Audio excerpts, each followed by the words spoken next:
Pada 24 April 2023, India resmi melampaui Tiongkok sebagai negara dengan jumlah penduduk terpadat di dunia. Namun, jika kita melihat lebih dekat pada tren pertumbuhan penduduk, ada sesuatu yang lebih mengkhawatirkan.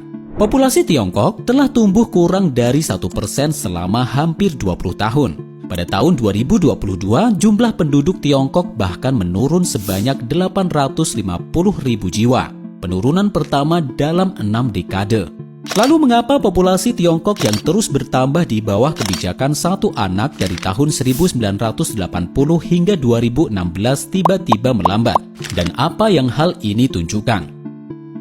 Jika kita lihat piramida penduduk Tiongkok di abad ke-20, awalnya tampak seperti negara yang sedang mengalami transisi.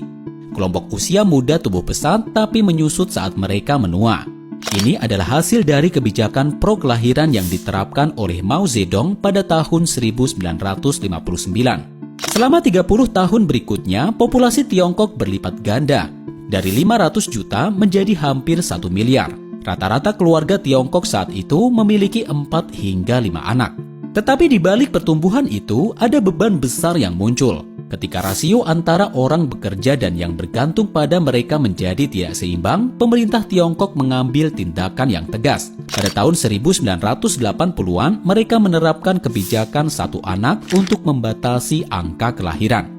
Untuk menjaga keseimbangan populasi, tingkat kelahiran pengganti biasanya dianggap berada di angka 2,1 anak per wanita. Namun di Tiongkok pada tahun 2021, angka ini hanya mencapai 1,15 anak per wanita. Lalu apa akibatnya? Pertama, populasi Tiongkok mulai menua. Generasi pekerja yang mendominasi pada 1980-an sekarang mulai memasuki masa pensiun. Tetapi angka kelahiran yang rendah tidak dapat menyediakan cukup tenaga kerja baru untuk menggantikan mereka. Tiongkok menghadapi krisis populasi yang menua. Selain itu, peningkatan kesejahteraan sosial dan perbaikan layanan kesehatan meningkatkan angka harapan hidup.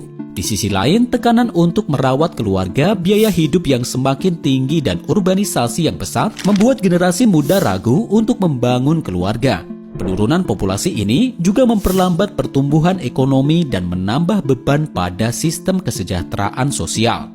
Namun tantangan ini bukan hanya dialami oleh Tiongkok. Jepang, Korea Selatan, Amerika Utara, dan negara-negara di Eropa Barat juga menghadapi masalah yang sama. Sebaliknya, Indonesia mengalami pendekatan yang berbeda. Negara dengan penduduk terbesar keempat di dunia ini berusaha meningkatkan kualitas penduduknya. Pada tahun 2021, pemerintah mendorong program keluarga berencana. Hasilnya, pada tahun 2023, angka kesuburan di Indonesia naik menjadi 2,14 anak per wanita. Angka ini diharapkan dapat mengatasi tantangan ketenaga kerjaan dan mengurangi tekanan pada kebijakan negara. Jadi, apakah solusi untuk menghadapi krisis populasi ini? Dan apakah negara-negara lain bisa belajar dari Indonesia? Hanya waktu yang bisa menjawabnya. Dan jika Anda ingin tahu lebih lanjut tentang investasi keuangan, ekonomi, dan kripto, Anda dapat bergabung dengan grup 5 Menit Kripto. Klik link di sini agar kita dapat berdiskusi bersama. Terima kasih.